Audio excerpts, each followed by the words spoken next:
El 1 de abril se cumplen 75 años del final de la Guerra Civil.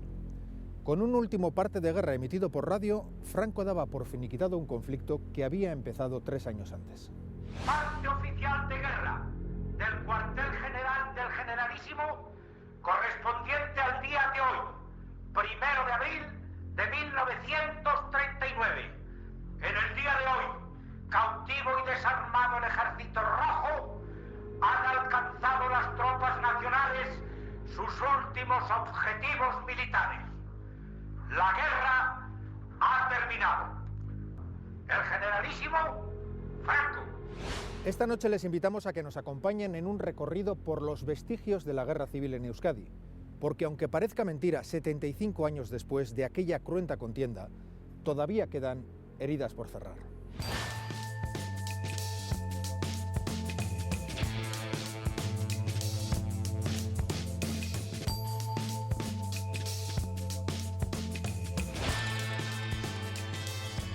Aitor y Guillermo son dos miembros de la Asociación Sancho de Beurco, dedicada entre otras cosas al estudio de la Guerra Civil en Euskadi y a la recuperación de construcciones militares que todavía quedan en nuestra tierra.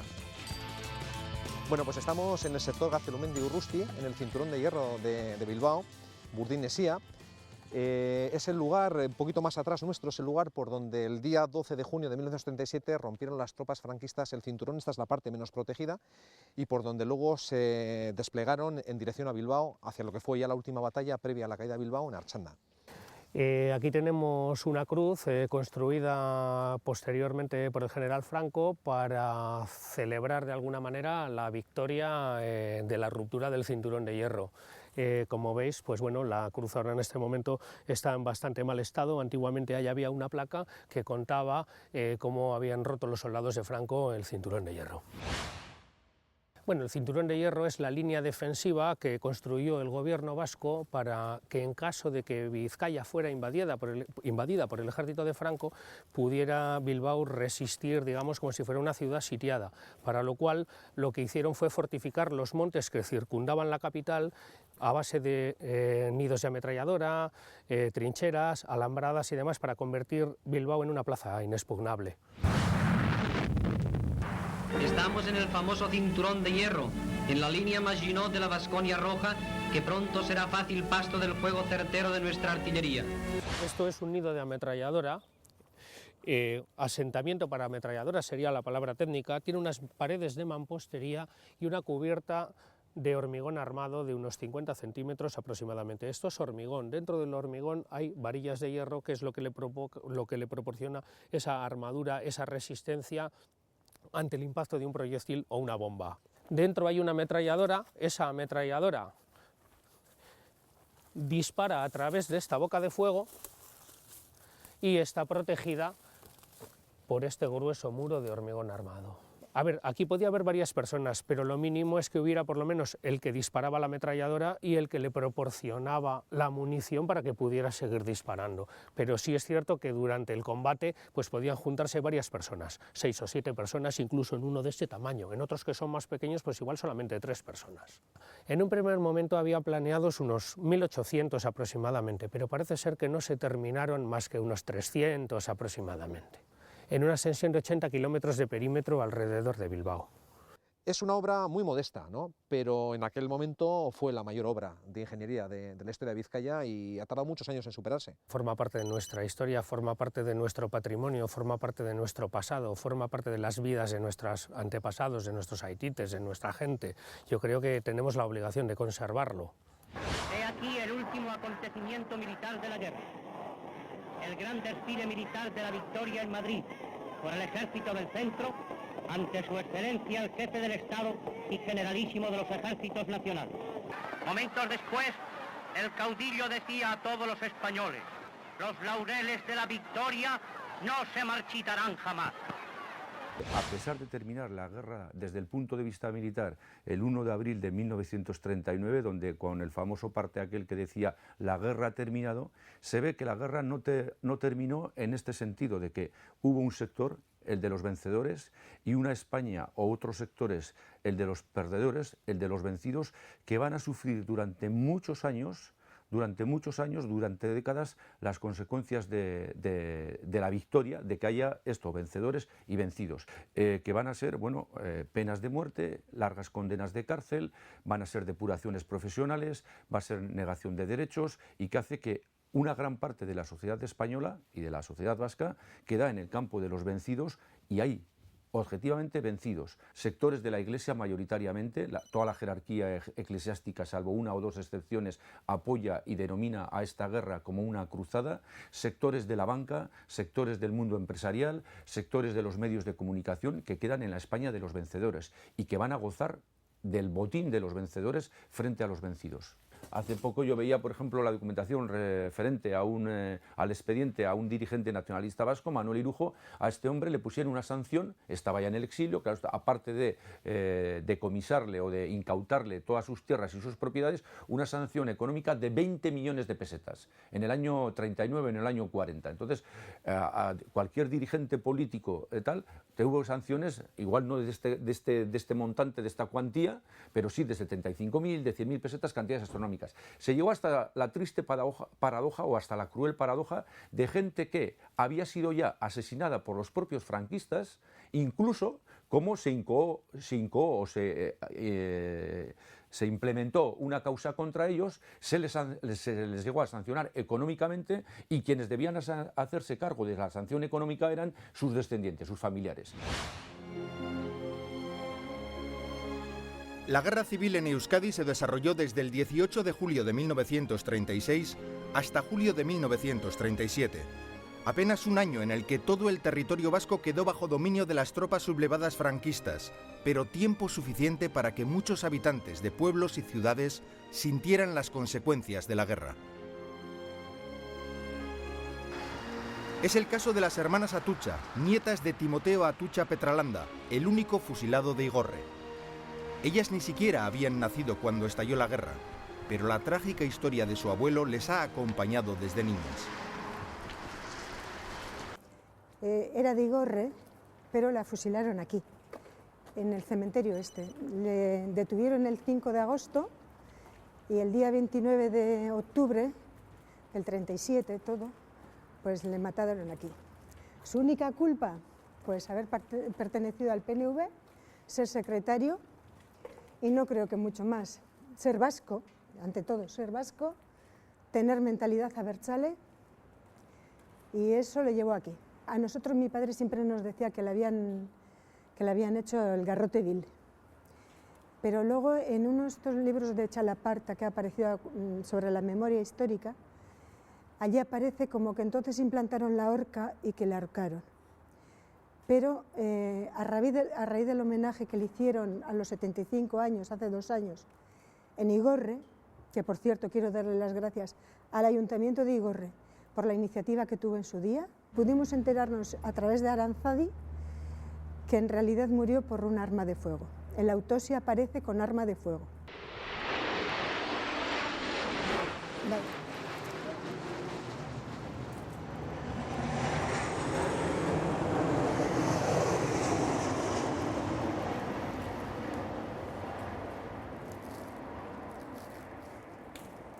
Mi mamá quedó con 6 hijos, de los 6 a los 13 años. El mayor tenía 13 años, mi padre tenía 12 en su día, y la más pequeña tenía 6, 7 años, era pequeña todavía. Y luego, pues a mamá, yo tengo oídas que tuvo que sacar la vida pues como pudo. Pues trabajando en las huertas, yendo de casa en casa, haciendo la limpieza, vendiendo en su día pescado que llevaba en la cesta, como se llevaba antiguamente, ¿no? ¿Habéis visto aquí cuántos guardias protegiendo a los que murieron por Franco? Pues mi aitite nunca tuvo una cosa de estas, ni como él, ni todos los que murieron por salvar a Euskal Herria. Tenemos tíos, abuelos, que todavía hoy en día no sabemos dónde están.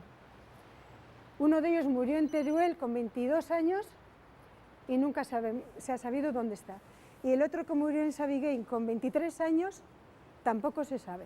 Aunque no le llegamos a conocer, siempre nos queda Aitite en la memoria, ¿sabes?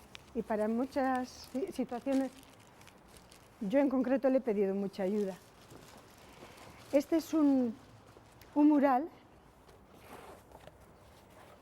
Este es un mural que sacó el Ayuntamiento de Igorre.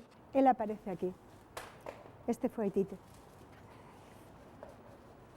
Estos son algunos de los gudaris que también murieron como él.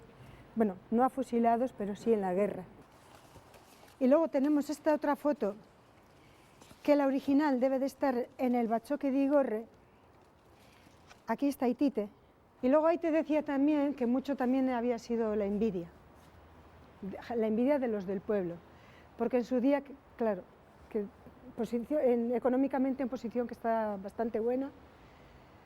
Ahora es así, en cuanto ya le mataron a él, pues quedaron en la nada. El único delito, ser euskaldun,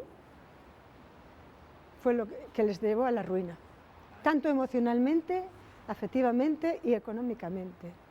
No consta delito, con fecha 29 de octubre de 1937.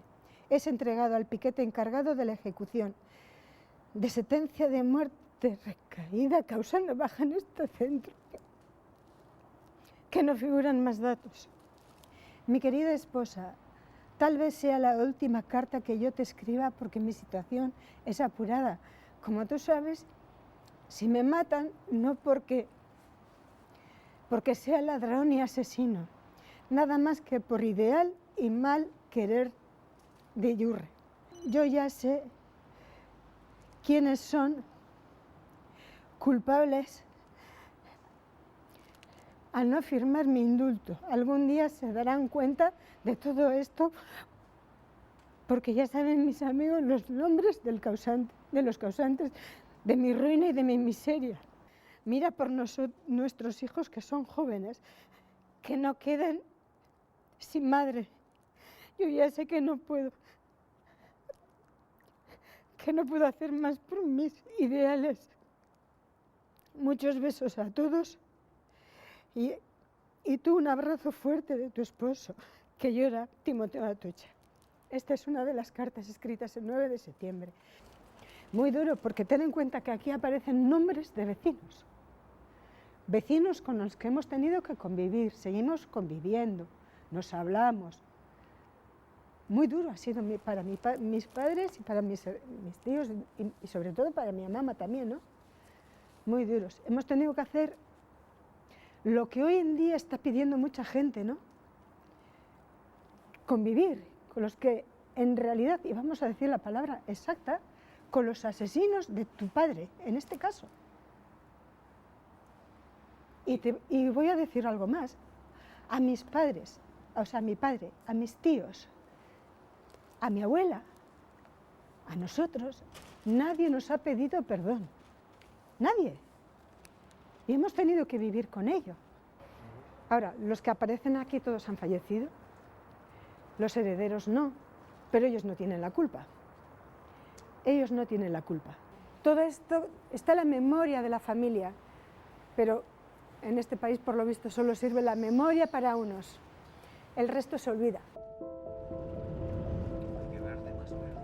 Si alguien sabe de memoria histórica, ese es Francisco Echeverría, médico forense especialista en antropología, presidente de la Sociedad de Ciencias Aranzadi y uno de los más reputados investigadores que ha participado en la recuperación de más de 6.500 esqueletos en 350 fosas. El propietario del terreno además cedió este espacio para uso público en consideración a que aquí se produjeron aquellos enterramientos y crímenes. Aquí entraron unas 16 personas. Bueno, en Oyarzun mataron a unas 100, la mayoría de las cuales se fueron al cementerio de Oyarzun, pero en este paraje, que es la subida Articucha, que controlaban los franquistas, se produjeron algunos enterramientos, entre ellos los de un sacerdote, Iturri Castillo, y es la razón por la que Franco permitió hacer una serie de tareas de búsqueda, hasta que se sabe, por el relato que hicieron en su momento, intervino la Guardia Civil, el médico de Oyarzun, y encontraron los restos y de pronto apareció uno con sotana, una pluma estilográfica, interpretaron que era Iturri Castillo y ahí se paralizó la exhumación. Pasaron los años y con motivo de estas nuevas iniciativas en materia de memoria histórica nos llamaron para seguir buscando en este lugar y fue el grupo de Oyarzun el que persistiendo en el sitio, porque nosotros no encontramos aquí los enterramientos, por fin localizó algunos puntos y ya quedaban pocos restos, pero es la tarea final que hicimos. En Guipúzcoa particularmente han sido Hernani y Oyarzun, dos lugares de referencia. En Hernani mataron a unas 200 personas, en Oyarzun a unas 100. Son los municipios con más muertos para Guipúzcoa. Y todos ellos además son del principio de lo que fue la guerra civil, en realidad la sublevación militar de Franco. Estos hechos ocurrieron todos en el otoño del 36. Otra cosa es cómo son los crímenes y asesinatos que se producen, por ejemplo, en Vizcaya, a medida que el frente va avanzando hacia el oeste. Sin embargo, aquí son detenciones seguidas de desapariciones con asesinatos. Algunos de los que van a ser matados, asesinados aquí, en concreto estaban detenidos en la cárcel. Entonces son crímenes absolutamente, no son muertos en el conflicto bélico, en el campo de batalla o otras cosas que también ocurrieron, ¿no? De las cuales hemos encontrado restos humanos. Aquí son asesinatos de los que no prescriben, puesto que son detenidos seguidos de esa desaparición y con ocultamiento de los restos intencionadamente en un espacio pues que quizá la gente sí lo supo de los caseríos cercanos, ¿no? Pero es un lugar casi que casi nadie conoce. Yo tengo que ser imparcial cuando hago la descripción, tengo que ser objetivo cuando digo si hay una lesión por un disparo o si son dos lesiones o si es un esqueleto de un adulto o de un joven, y en eso hago una descripción. Pero naturalmente luego hacemos interpretaciones. En esas interpretaciones, hombre, a veces alguien nos podría criticar diciendo que no somos objetivos, pero es que hay que recordar que estos hechos nos obligan a no poder ser, por otra parte, neutrales. Yo creo que hay una obligación de implicarse en estos temas. En total hemos recuperado unos 6.500 esqueletos en más de 350 fosas. Y nos hemos movido por muchos lugares, no solamente del País Vasco, porque hay gente que vino al País Vasco a trabajar hace años y luego nos ha explicado, pues yo tengo un hermano enterrado en Burgos, o mi padre quedó enterrado en Salamanca, o nos hemos ido a Zamora y nos hemos ido hasta Sevilla. ¿Por qué Sevilla? Pues porque hubo gente que siendo vascos murieron allí. Hemos investigado más de 350 fosas, de las cuales 2 son del lado de los franquistas. Y por eso hemos recibido algunas críticas también, porque hay quien no ha comprendido por qué nosotros echábamos una mano, ayudábamos también a esas otras familias. Pero yo de nuevo vuelvo a decir, aunque tengo corazón y tengo conciencia, si alguien nos pide ayuda porque se ha producido una vulneración de derechos humanos, y también se produjeron por el otro lado, pero en menor escala, tenemos la obligación de intervenir. Para la Comunidad Autónoma del País Vasco son 2.000 y pico personas asesinadas de manera equivalente a los 16 que enterraron aquí. Entonces, la mayoría de estos 2.000 y pico no se van a poder rescatar. Algunos porque quizá ya se exhumaron en su momento, a escondidas de la familia, y bueno. Y también porque es que se escondieron los cuerpos, es que ya solamente la localización de la fosa ya es casi un éxito.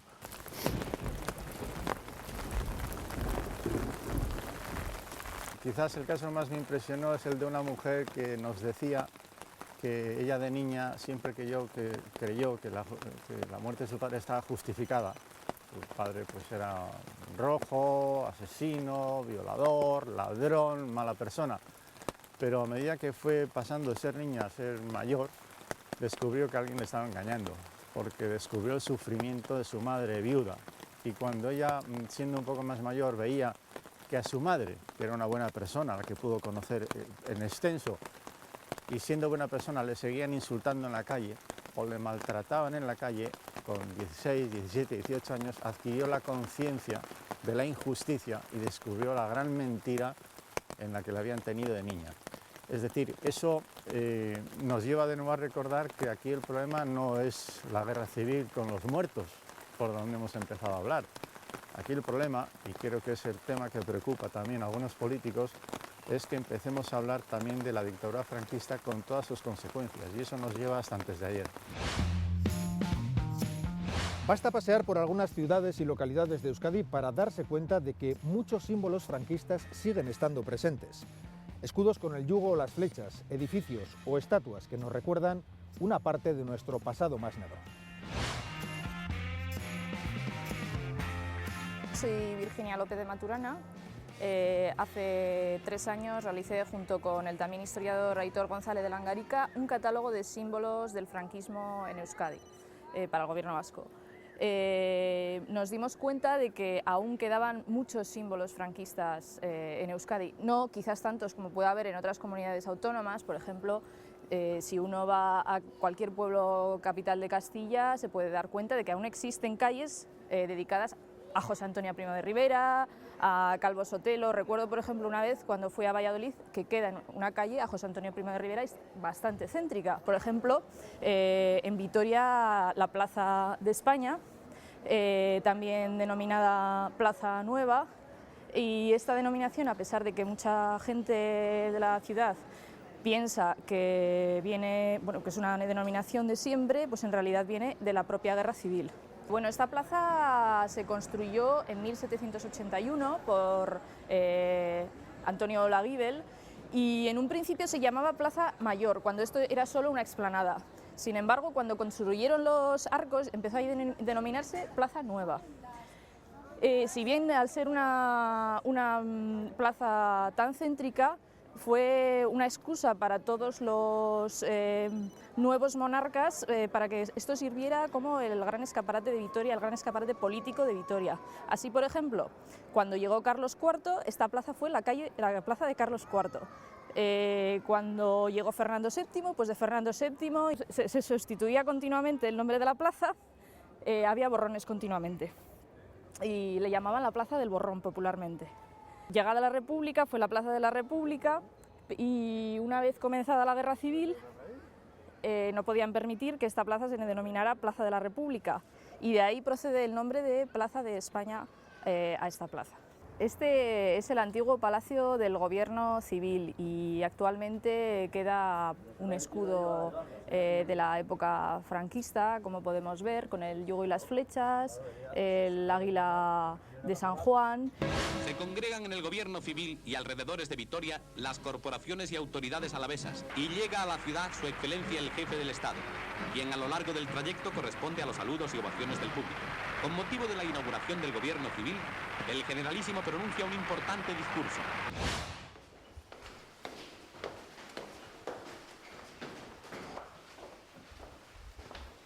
Bueno, hemos accedido a una terraza de la calle Olaguibel, desde la cual vamos a poder ver uno de los escudos de la época franquista que quedan en el antiguo edificio del Gobierno Civil. En este escudo podemos ver toda la simbología franquista, en este caso el yugo y las flechas de Falange, bordeando el águila de San Juan, que algunos piensan que es el águila imperial, pero en realidad lo que toma el franquismo es el escudo el modelo que toma es el escudo de los Reyes Católicos y el lema Una grande y libre. Con la llegada a principios de 1936 del general Mola al puesto de gobernador militar en Navarra, este territorio se convertía en una pieza clave de la sublevación del 18 de julio. El alzamiento en Navarra fue un éxito, apenas hubo resistencia y tampoco frente militar. A pesar de ello, hay más de 3.000 víctimas en este territorio, en su mayoría debido a la represión ejercida por los sublevados contra la Segunda República. Soy Olga Alcega, soy nieta de un asesinado. En el lugar que nos encontramos es la Ciudadela de Pamplona. En este lugar fueron ejecutados mucha gente de Pamplona, pero también de otros lugares, ¿no?, que salían de la cárcel provincial. Y esta placa recuerda a los 308 asesinados pamploneses. En estos fosos, que era el lugar de ejecución, pues incluso se venía a ver, estas como si fuesen un circo romano, ¿no? Las señoras con mantilla, porque luego iban a misa, y aplausos, o sea que muy duro contar esto, aunque hayan pasado 78 años, y que no haya conciencia sobre aquello que sucedió. Cuando se hacen comparaciones, es que también se mató, es que no sé qué, yo no lo dudo, en una guerra civil es que se pierde toda la sociedad, unos y otros, pero es que en Navarra no hay que olvidar. No hubo frente de guerra. Las personas que fueron voluntarias a luchar por lo que ellos creían, su patria y la cruzada, murieron con una pistola en la mano, o no lo sé, un arma. Los 3.452 navarros murieron en cualquier esquina, en cualquier campo, sacados de sus casas en las madrugadas o a cualquier hora, y algunos de ellos pasaron unas horas por las cárceles. Eso no es guerra, eso es asesinato. Olga es nieta de uno de los 81 fusilados el 2 de septiembre de 1936 en Magallón, Aragón. Después de mucho insistir y recopilar información, ha podido reconstruir los últimos momentos de vida de su abuelo antes de que fuese fusilado. Él es mi abuelo. Era una mañana, él tenía gente a trabajar porque tenía varios negocios, tenía vacas que vendía leche, era el cartero, tenía un café, tocaba el violín, el clarinete, el piano, y esa mañana nadie apareció por su casa y bueno, pues se tuvo que remangar la camisa, cambiarse el calzado y se marchó a sacar las vacas al abrevadero. Y allí es donde lo cogen, en el abrevadero, y se lo llevan al ayuntamiento. Allí parece ser que ya sale muy mal herido por los golpes. Estaban sus hijos en la escuela, en los bajos del ayuntamiento, y no le permitieron despedirse. Esto lo he sabido no hace muchos años, por testimonios, gente que le vio entrar, gente que le vio salir. Y nada, o sea, para las 11 de la mañana consta el certificado de su muerte. El día 2 de septiembre de 1936, sobre las 11 de la mañana. No especifica causas de muerte. Mi abuela, a primera hora del día siguiente, se dispone a ir a Magallón, porque lo extraño es que no haya vuelto en toda la noche, y ya se empieza a preocupar. Cuando se está arreglando para ir, llega una señora, que es prima carnal además, se llama Nati, y le dice: Emilia, ¿qué haces? Dice: me voy a buscar a Antonio, se me hace muy raro que no ha venido. Mi padre se pone en el último escalón a escucharme con una jarrita de leche, esperando a ver qué cuentan, ¿no? Sentado en el último escalón, desayunando. Entonces le dice: Emilia, no vayas a ningún sitio. Antonio está muerto desde ayer, lo sabemos todo el mundo, todo el pueblo lo sabe, pero nadie hemos tenido esto de venir a decírtelo. Sé quién fue, sé quién denunció, y en el 40 comienza el juicio de responsabilidades políticas.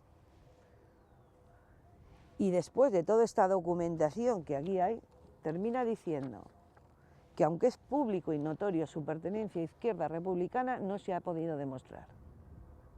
Pero por si acaso, llevaba 5 o 6 años cuando termina todo este proceso, muerto.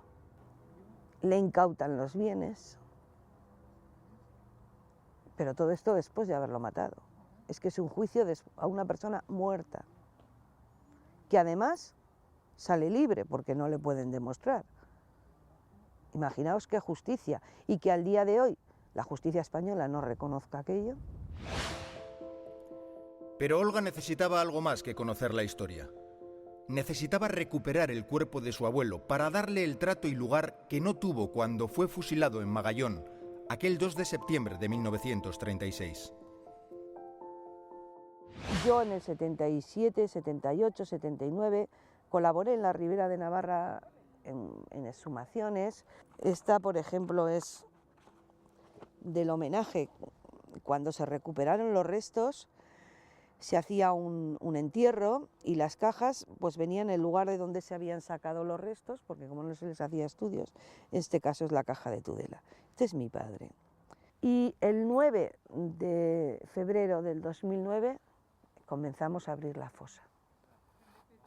Ese día fue impresionante. Ahí no es solamente ver restos, es ver vidas, es limpiar y dar la caricia que no tuvieron. Es que sus hijos vienen cada día y nos cuentan: ¿este será mi padre, Olga? ¿Tú crees que este será? Y le dices: no lo sé, pero seguro que uno de ellos sí. Es lo mismo que yo hacía: Paco, este tiene que ser mi abuelo, porque cronológicamente, por la fecha en que murió, porque tal, porque cual, todos son tu abuelo, Olga. Para mí fue unos momentos de alegría, de tristeza, de locura, pero sobre todo era una esponja de conocimientos. Y este es mi abuelo, y el ADN certificó que era él.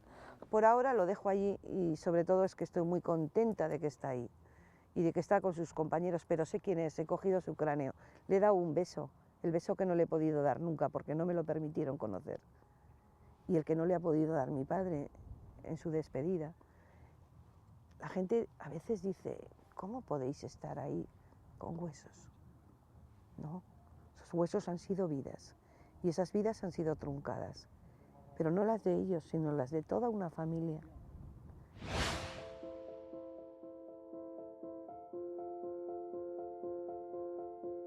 Esto en concreto es la fosa de Oyarzún. Este es el informe de la exhumación con los restos que encontramos. Los cuerpos habían sido colocados de esta manera. Entre toda la documentación encontramos zapatos, calzado, munición de la guerra, proyectiles, hebillas. Y entonces así lo que hacemos es documentar cada uno de los ejemplos. De hecho, cada una de las cajas que tenemos aquí corresponde a un esqueleto que habríamos exhumado. Algunos están en proceso todavía pues muy incipiente de análisis y otros están ya acabados por completo y a punto de ser entregados. Entre este conjunto de restos que hay aquí, por ejemplo, están los del raso de Urbasa, que encontramos en una cavidad a 20 metros de profundidad. Esta investigación se hizo hace un año y ahora estamos pendientes de los resultados genéticos, pero tenemos alguna certeza de que entre los 10, al menos 3 de ellos se tiene una idea de quiénes son. Íbamos buscando a 3 personas en ese lugar y para nuestra sorpresa resulta que había 10. O otro ejemplo que yo he visto en la zona de La Rioja, en donde rescatando los restos un familiar nos dijo, hombre, mi madre tiene guardados en casa los pantalones de la víctima. ¿Cómo es posible? Sí, porque les permitieron recoger la ropa. Lo que estaba más ensangrentado lo tiró, lo quemó, pero los pantalones de pana están guardados en casa. Tú puedes imaginar que cuando nos enseñaron el paquete, envuelto en un papel y atado con unas cuerdas, y tuvimos nosotros la oportunidad de soltar ese cordel, de abrir el paquete sobre una mesa y fotografiar los pantalones, que por cierto tenían una serie de disparos que habían taladrado el tejido, eso es absolutamente impresionante. Porque esos pantalones han estado también en un armario, también en oscuridad, también en una esquina, en un rincón de nuestras vidas durante 70 años, esperando a que alguien quizás muestre algún interés. Cuando conectas entonces unas cosas estas con otras, en su parte simbólica, pues hombre, te emocionas. No hay justicia, no la ha habido para las víctimas del franquismo y según se ha discutido en el Parlamento con la ley de memoria histórica parece que no lo va a haber nunca. En realidad lo que hay es una serie de derechos que hay que cubrir y el de la justicia es el segundo, porque por delante del de la justicia es el derecho a la verdad.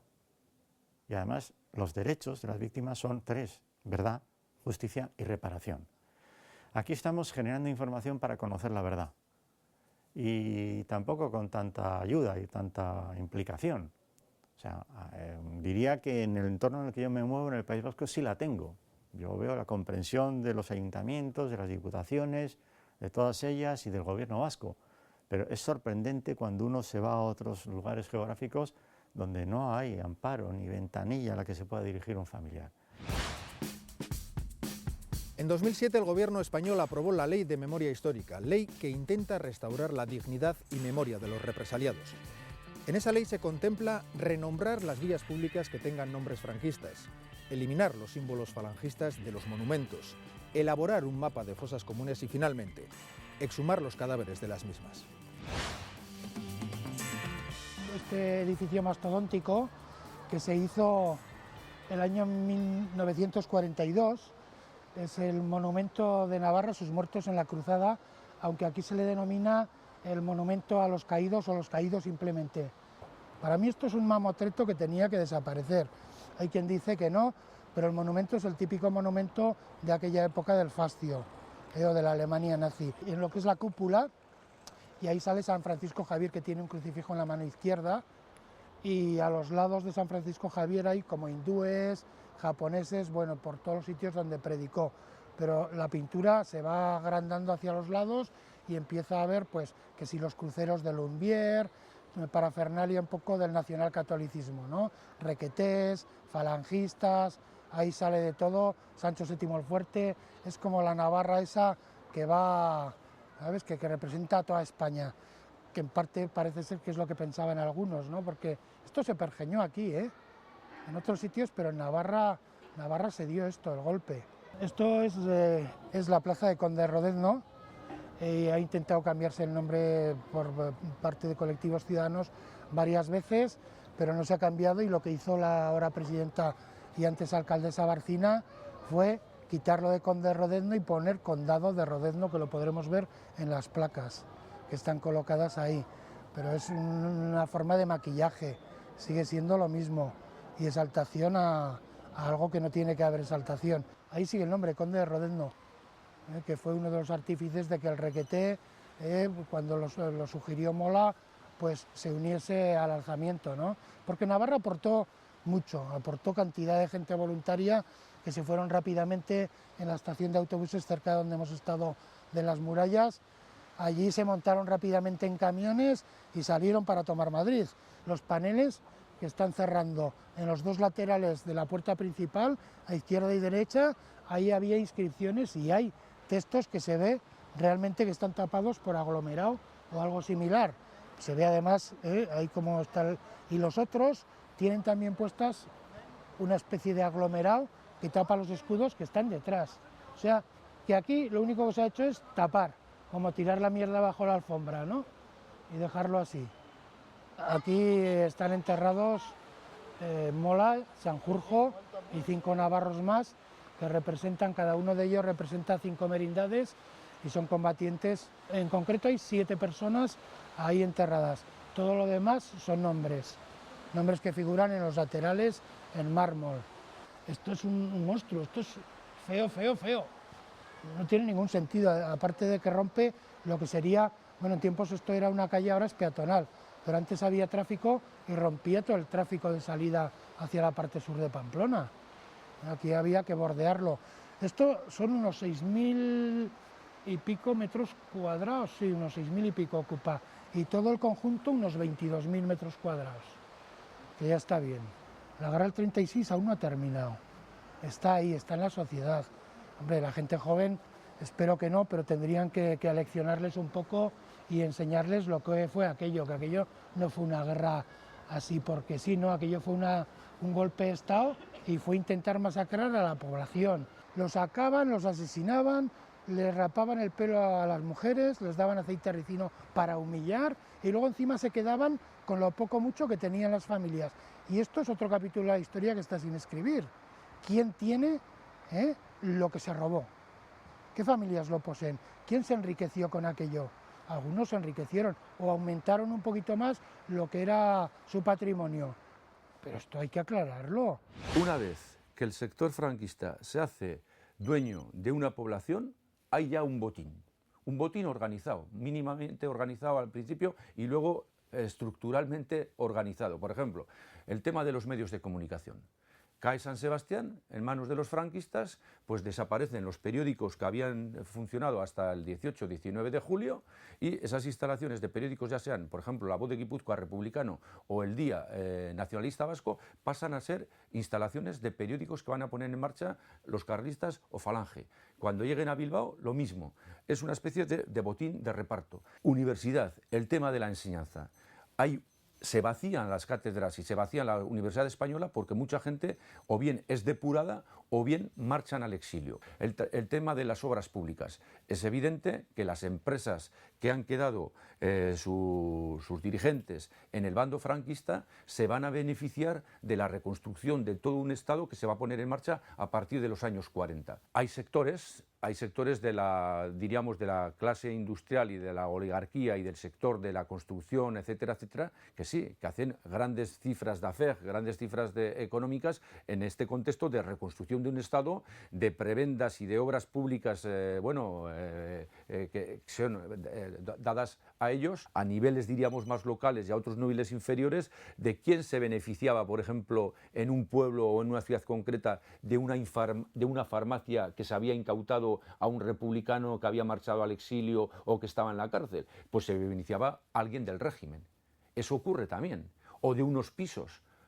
Recuerdo el caso de aquí de San Sebastián, de una sede de una organización republicana, hoy está en manos privadas. Y seguramente está en manos privadas porque ese piso quedó incautado y pasó a manos privadas. El número de víctimas causadas por la guerra civil es una cifra imposible de establecer con exactitud. Se estima entre 500.000 y 1 millón de personas. En ese número indefinido estarían incluidos los muertos en combate, los fusilados, las víctimas de los bombardeos y quienes murieron por hambre, malnutrición y enfermedades derivadas de la guerra. En la guerra civil se dio, por primera vez en la historia, el fenómeno de las evacuaciones de niños al extranjero promovidas por los gobiernos y con el apoyo de numerosas organizaciones políticas, sindicales y de ayuda humanitaria de diversos países. Francia, Inglaterra, Bélgica, la Unión Soviética, Suiza, Dinamarca y México fueron los países acogedores. Aunque las cifras no son exactas, se calcula que un total de 34.000 niños de entre 5 y 15 años fueron evacuados en todo el estado. Algo más de la mitad regresarían incluso antes del final de la contienda, otros al terminar la guerra, y los evacuados a la Unión Soviética no pudieron volver hasta 1956, cuando ya eran adultos. Muchos prefirieron quedarse allí. Entre aquellos niños que se quedaron anclados en la antigua Unión Soviética estaba Juanita, una niña de la Reineta que el 12 de junio de 1937 embarcaba en El Habana, en el puerto de Santurci, con destino a la URSS. La casa es esta, aquí. De aquí nací y de aquí salí. Mi madre era muy revolucionaria. Y ella, pues, no sé por dónde se enteraría, ¿no? Y lo primero que hizo y pensaba que lo mejor para nosotros era marchar para allí. O sea que ella de Rusia ya conocía algo. Pero claro, ella no sabía que íbamos a quedar hasta que no nos iba a volver a ver. Y yo tampoco la he vuelto a ver nunca más, ni a mi padre ni a mi madre. Que no sabíamos, ¿no? Que éramos pequeños, no comprendíamos. Muchos lloros, y todos luego, dentro del barco, todos llorando, todos... En fin. De los casi 3.000 niños que llegaron a la Unión Soviética durante la Guerra Civil, más de la mitad eran vascos. Juanita montó en el barco con su hermano de 7 años, pero los separaron por edades y sexo. Julián nunca llegó a Rusia. Su viaje fue mucho más corto. Cuando llegaron a Francia, que tú me contaste, salieron los franceses con unos richis, con unos panes así, con bocadillos, eran bocadillos, con jamón, ¿no? ¿Qué me dijiste? ¿Era jamón o algo? Eran bocadillos así de grandes. Y estos estaban en el barco muertos de hambre. Y el hermano se escapó. Se escapó y se quedó en Francia. Y le adoptó una familia, pero después empezó la guerra, entró Hitler en Francia. Y al final sí, él tuvo la suerte que pudo volver. Lo pasó muy mal, pero pudo volver. Ah, el caviar, sí, aquí. Aquí es la foto. La comida que les hicieron. Pero está muy mala, muy mala. Y Dolores Ibaruri dijo, nada de caviar, darles... Ah, pero es que lo tengo ¿merluza aquí. o no? ¿Qué era? No merluza, bacalao. Esos niños bacalao. Las ventanas de tu casa... Ah, esta es mi casa, estas, ven aquí. Bueno, era mi casita. Era. Ven. Mi casita era. La verdad te digo que no me da pena, porque yo aquí no sería nada. Lo único, estudios, ¿no? Claro, perdí a los padres, no lo más querido, pero mi vida aquí no... Estoy segura que no podía haber estudiado una carrera, ¿no? Y así, una carrera de economista, trabajé eso, estuve en Cuba, trabajando, ayudando a los cubanos. Y esto es ya de joven, aquí tendrá también está, 18, 20 años. Aquí también. Es esta. Después aquí mi madre era muy activista en todo. ¿Ves? Cantaba en un coro. Mira qué guapa está. Mira. Madre. Qué sujeta esto, te voy a enseñar. Es que era guapísima.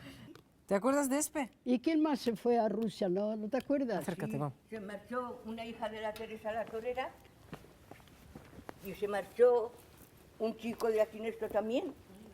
Todos juntos fuimos. Todos juntos. Me recuerdo de tu ama cuando salió a llevarte. Cuando salisteis de ahí, del portal. Fuimos muchos de aquí. Si fue el coche, el autobús lleno. De la Arboleda se fueron unos cuantos. De la Arboleda también. Siempre esperas que de volver a verlos.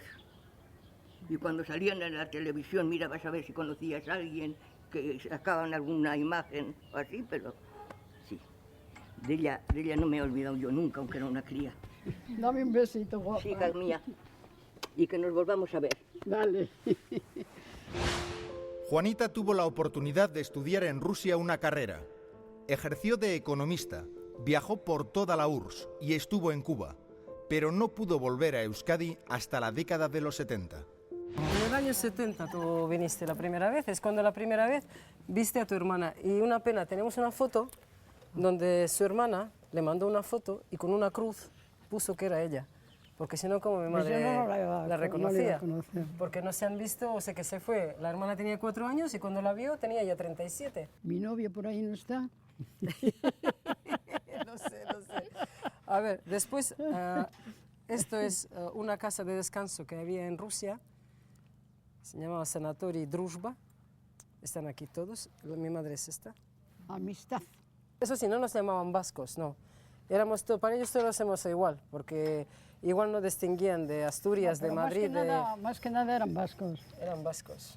Y esto es el retorno, justo para volver aquí. Hemos vivido allí toda la vida pensando en volver. Yo me acuerdo desde que tengo uso de razón que mis padres siempre, más que nada mi padre, porque mi padre tenía a los padres vivos, él siempre quería volver. Y yo me acuerdo desde pequeña diciendo que vamos a volver. Y era como vivir con las maletas preparadas. Entonces siempre, y por desgracia justo mi padre no pudo. Se murió, porque tenía siempre esa idea. Y yo la tenía metida de toda la vida, que algún día tenemos que volver. Yo me levanto por la mañana, veo el sol, veo esto, digo, madre mía, gracias a Dios que estamos aquí. Gracias a la residencia. Sí, en País Vasco, ¿eh? No solo gracias a que estamos en País Vasco, estamos aquí donde están nuestros antepasados y estoy contentísima, estoy más feliz. Claro. Tengo buenos recuerdos, ¿eh? No digo que no, de Rusia, pero vivir aquí es lo mejor que nos ha pasado. Gracias a ti. Es verdad. El exilio más grande que se da en toda la historia y sobre todo en la historia contemporánea española es el exilio derivado de la guerra civil. Y a ese exilio salen casi más de 500.000 de personas y que responden a todos los sectores sociales. A todos los sectores sociales. Es decir, no solo la clase dirigente política, sino gente llana, niños, mujeres, trabajadores, campesinos, campesinas, etcétera, etcétera, marchan al exilio. No es una exageración, pero se podría decir como titular que lo mejor de la España desde el punto de vista cultural e ideológico marchó al exilio.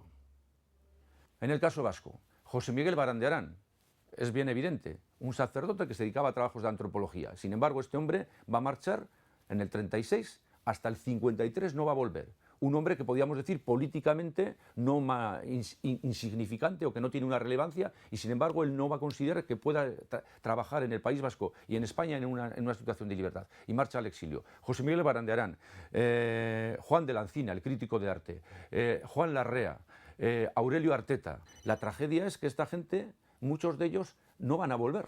Porque la tragedia es que la dictadura franquista, a diferencia, por ejemplo, del régimen nazi o del régimen fascista italiano, que duran 2 décadas, por así decirlo, o una década larga, etcétera, va a prolongarse hasta la muerte del dictador, como mínimo, hasta el 75. Hay continuos llamamientos a que se hable en español, a que se escriba en español, a que se prohíba todo tipo de, por ejemplo, de itzendegia, de nombres en euskera, etcétera, etcétera.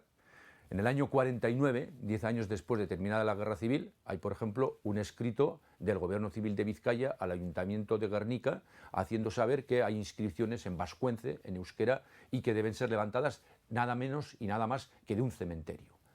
y que el euskera no sirve para nada, entre comillas, y entonces que no merece la pena hablarlo. Hay todo el tema de los castigos en las escuelas y demás, y entonces eso hace que hay un sector de la sociedad que interioriza, incluso dentro del mundo euskaldún, de la gente que era euskaldún, que bueno, el euskera más que traer favores o beneficios puede traer perjuicios, y hay todo un sector de la sociedad que bueno, se va a desvincular del euskera motivado por esta situación. Villarreal de Álava. Largos meses ha resistido el bloqueo esta avanzada alavesa en zona roja. Esta calle se llamaba desde el siglo XIII calle Urbina. Sin embargo, en 1937 cambiaron el nombre de esta calle por Portal de Villarreal en referencia a la batalla que tuvo lugar en dicha localidad en el invierno de 1936. Los símbolos más habituales de los que hemos encontrado en nuestro estudio son las placas del Ministerio de Vivienda, por ejemplo, como el que vemos aquí, en el que se ve claramente el yugo y las flechas con las iniciales del Instituto Nacional de la Vivienda. Esta casa está acogida a los beneficios de la ley de 15 de julio de 1954 y este tipo de placas podemos encontrarlas en Vitoria, pero bueno, en los tres territorios históricos se han encontrado algo más de 1 millar de placas de esta época. Por ejemplo, es significativo el caso de Bilbao, la calle de Rafael Sánchez Mazas, céntrica, y posiblemente muchos bilbaínos no sabrán que Sánchez Mazas fue amigo personal de José Antonio Primo de Rivera, uno de los fundadores de Falange Española, y puso letra al himno de Falange, el Cara al Sol. Me ha sorprendido encontrar en Guipúzcoa algunos monumentos que todavía recuerdan a José Antonio Primo de Rivera y a los caídos por Dios y por España, o en las calles de Irún referencias a Pedro Morlán y Michelena, falangista. Y aquí tendríamos este esqueleto,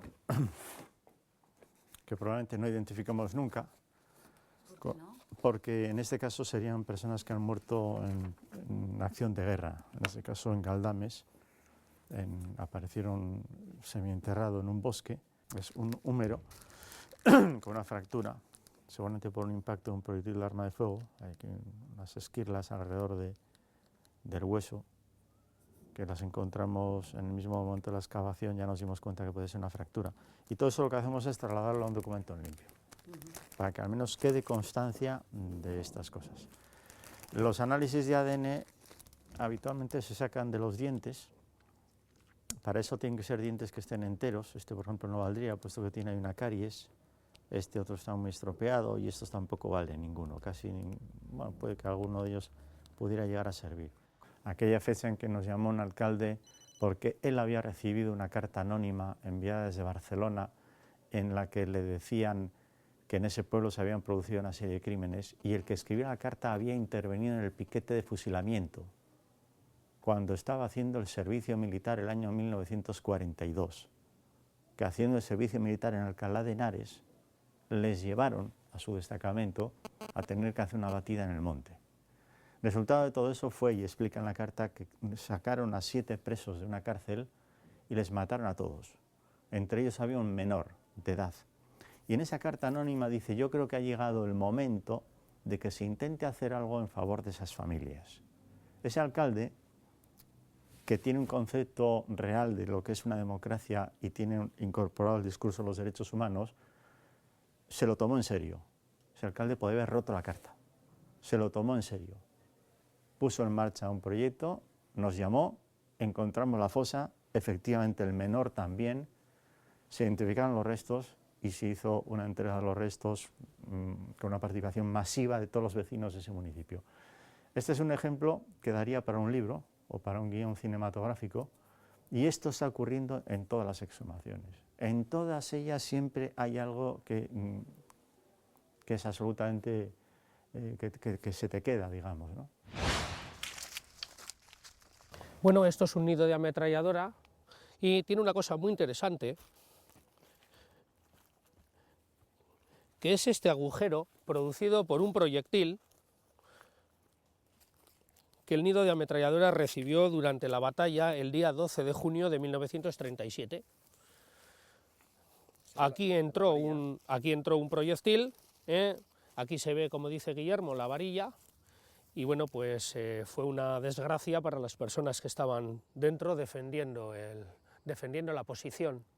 Nosotros somos la tercera generación, viene por detrás otra ya que ya tiene 20 años, tal, no, nosotros somos la tercera generación. La segunda es la de nuestros padres y la anterior es la que hizo la guerra. Eso es. La anterior no ha querido hablar nada durante la época del franquismo, salvo gente muy significada, bien políticamente, o aquellos comandantes de Gudaris y tal que escribían sus memorias. En el resto de la gente, incluso para con sus hijos, había bastante silencio. Creo que la represión fue tan fuerte al ganar los franquistas la guerra civil, que dejó enmudecida a toda esa generación sin ganas de abrir la boca durante esos 40 años. Y ha sido posteriormente ya, cuando se han encontrado un poco de manera distendida, cuando han empezado a contar a sus nietos, que no a sus hijos, las vivencias de la guerra. Yo me he encontrado con gente de distintos partidos políticos, pero todos del lado perdedor, donde sus padres obraron con ellos de distinta forma. Pero hay un sector que obró en el sentido de alejar a sus hijos y a sus hijas de la política, porque la política, aunque él siguiera siendo nacionalista vasco, o republicano, o socialista, o comunista, pensaba que lo único que le había traído a él y a su familia es perjuicios, y quería alejar a su familia, a sus descendientes, de esto. Y te cuentan pues directamente cómo han matado a otra persona. Esos son los que más me han impresionado en las entrevistas que hemos hecho. El reconocer fríamente que he matado a otra persona. Bueno, no todos lo reconocen fríamente, pero ha habido algún caso que sí, y ha habido otro caso que lo ha hecho pues con un grandísimo sentimiento de culpa, ¿no? Y no han podido superarlo nunca. La frase suele ser: esto divide a los ciudadanos. Punto final. Otra de las frases increíbles es: esto reabre heridas. Punto final. No hay discurso detrás. Entonces a mí me parece que esconden algo. Y además están perfectamente equivocados. Nosotros lo hemos demostrado. Tras 14 años de investigaciones, esto no reabre ninguna herida y no divide a ningún ciudadano.